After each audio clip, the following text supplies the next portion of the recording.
Bienvenue à tous. Voilà, très heureux de vous accueillir pour les premiers moments d'une première édition qu'on espère sera le démarrage un long cycle de rencontres, de rencontres et d'échanges et de débats. Dans ce monde incertain, c'est une petite signature de notre thème qui appelle justement de la rencontre, du décryptage, des moments de partage, des grandes problématiques dont certaines sont difficiles à comprendre et de voir dans quel angle on peut les prendre. Donc on a souhaité, avec Olivier, c'est une rencontre, on se connaît depuis quelques années, mais il y a un an, on a partagé sur cette idée de poser en hiver à Paris un moment de rencontre, les rencontres des Sablons, qui pour nous et pour moi, maire de Neuilly, m'intéressait évidemment, parce qu'un équipement comme ce théâtre des Sablons est certes un théâtre, un lieu de culture, mais quelque part, les débats qu'on adresse et qu'on va adresser sont aussi, au sens large, des moments de culture, puisqu'ils participent de ce que la société développe, se différencie, comprend et peut impulser comme perspective de société. Et donc, faire de notre ville l'espace, le lieu, et de ce théâtre l'accueil d'un événement socio-économique, je ne sais pas trop comment on peut le qualifier, mais en tous les cas d'un événement d'ouverture, était vraiment, nous semble-t-il, intéressant à lancer.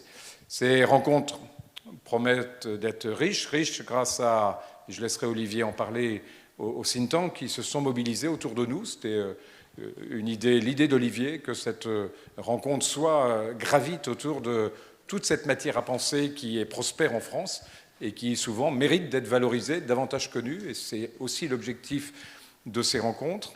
On avait aussi le souci d'y mettre quelques grands titres de la presse, cette presse qui permet aussi de décrypter, de comprendre et de s'écarter un peu du prisme réducteur des réseaux sociaux pour expliquer l'économie, pour expliquer la société. Et donc la Tribune Dimanche et Capital ont accepté de venir à nos côtés pour cette première édition. LCI sera présent également toute la journée pour retranscrire sur son antenne les moments forts de nos rencontres.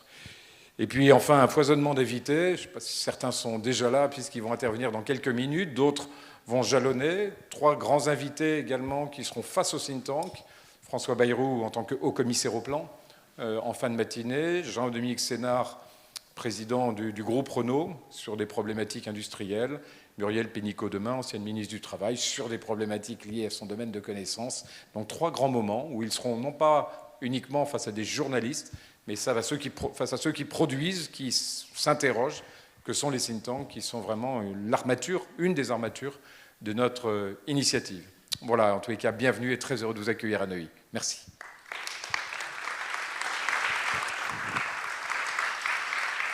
Merci Jean-Christophe. Bonjour à toutes et à tous. Je suis ravi d'être là. Je suis ravi que ça soit enfin le grand jour. Vous savez, quand on organise un événement comme celui-là, c'est un peu comme quand on a un enfant. Il vaut mieux pas trop penser à l'avance aux complications, aux difficultés. Il faut une dose d'inconscience et après on s'en félicite. Et donc on est enfin arrivé. Alors on était parti il y a un an du constat avec Jean-Christophe que le débat public manquait paradoxalement à la fois de rêve et d'objectivité. D'objectivité parce qu'il doit partir des faits, il doit partir des analyses, et le monde dans lequel nous vivons est de plus en plus complexe, de plus en plus interconnecté, sans doute de plus en plus chaotique. Pas une journée de l'actualité qui arrive sans qu'il apporte son lot de problèmes nouveaux, de frictions, des problèmes géopolitiques, des problèmes beaucoup plus locaux, mais tous ceux-là sont interconnectés. Ils appellent des réponses qui sont souvent complexes, dans des problèmes qui nécessitent d'arriver à comprendre, d'analyser les causes et les mécanismes réels. Ils ne se satisfont pas de solutions faciles.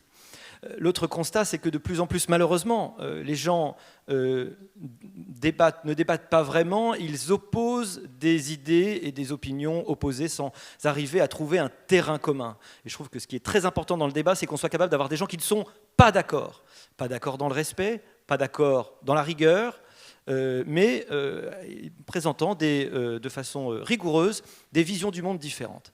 Ça fait très longtemps, alors moi je suis un vieux membre de think tank, ça fait très longtemps que j'y travaille, j'ai créé l'Institut Sapiens, comme vous savez, il y a 7 ans, et je suis très frappé de la façon dont beaucoup d'organismes de réflexion font au niveau local, et souvent en essayant d'avoir un peu plus de rayonnement, un travail très important de mise en valeur d'expertises qui ne sont pas nécessairement des expertises académiques. Il y a des expertises académiques, d'ailleurs souvent on aide ces expertises à être traduites, à être visibles du grand public, à avoir accès aux médias, à la presse, à la télévision, à la radio, mais on essaye finalement aussi d'organiser ce débat public de qualité qui est fondé sur des analyses rigoureuses. Alors c'est vrai, c'est pas Euro Disney, c'est souvent relativement austère, c'est exigeant. Je crois que ces 2 jours aujourd'hui vont être exigeants, on les a voulus comme ça. On voulait mettre la barre le plus haut possible parce que c'est la seule façon d'avoir un débat de qualité. Il y a énormément de think tanks qui font un travail formidable. Ils n'ont pas toujours la visibilité qu'ils méritaient. Et puis peut-être que ces think tanks, parfois, je suis peut-être le premier coupable, ils sont un peu dans leur sillon. On est peut-être un peu dans notre lancée, on a du mal à dialoguer avec les autres, en particulier si on n'est pas totalement d'accord. On a tous envie d'être enfermés dans notre bulle cognitive. Aujourd'hui et demain, on va sortir de notre bulle cognitive, on va peut-être voir des gens avec qui on n'est pas d'accord, mais on va discuter dans le respect le plus total. Et il me reste à remercier évidemment, non seulement le public, évidemment, qui vient et qui a répondu, puisqu'on est vraiment plein à craquer jusqu'à la fin déjà en inscription. Évidemment, ceux qui l'ont rendu possible, nos partenaires, MSD, Square Management et Axis notamment. Je voudrais remercier aussi le conseil scientifique qui nous accompagne, qui est de très grande qualité, et puis plus généralement la mairie de Neuilly, ses services, et tous ceux, dont Laurence, qui est forcément là quelque part, qui ont œuvré depuis plusieurs mois pour que cet événement soit possible. J'espère qu'il vous satisfera, j'espère que vous trouverez ici le food for thought, n'est-ce pas, la nourriture pour l'esprit que vous êtes venu chercher. Il est là aussi pour que vous puissiez après, et c'est quand même l'idée, aller échanger avec les think tanks. Vous aurez accès aussi à des présentations en parallèle dans l'Agora, d'ailleurs là où il y a un café. Vous pourrez joindre l'utile à l'agréable, vous prenez un café et en plus vous écoutez des think tanks qui viennent pitcher certaines études. Le programme est en bas et vous allez pouvoir avoir accès aussi aux productions. Il y a une librairie, voilà. On a voulu ces 2 jours comme un jour de foisonnement intellectuel, d'échange. Peut-être que vous repartirez avec plus de questions que de certitudes, mais c'est ça, je pense, la grande vertu des interrogations intellectuelles, c'est que très souvent, elles élèvent surtout des questions. C'est ce dont on a besoin dans ce monde complexe. Merci encore à tous et longue vie aux Rencontres des Sablons, puisque c'est le tout début aujourd'hui. Merci. Merci.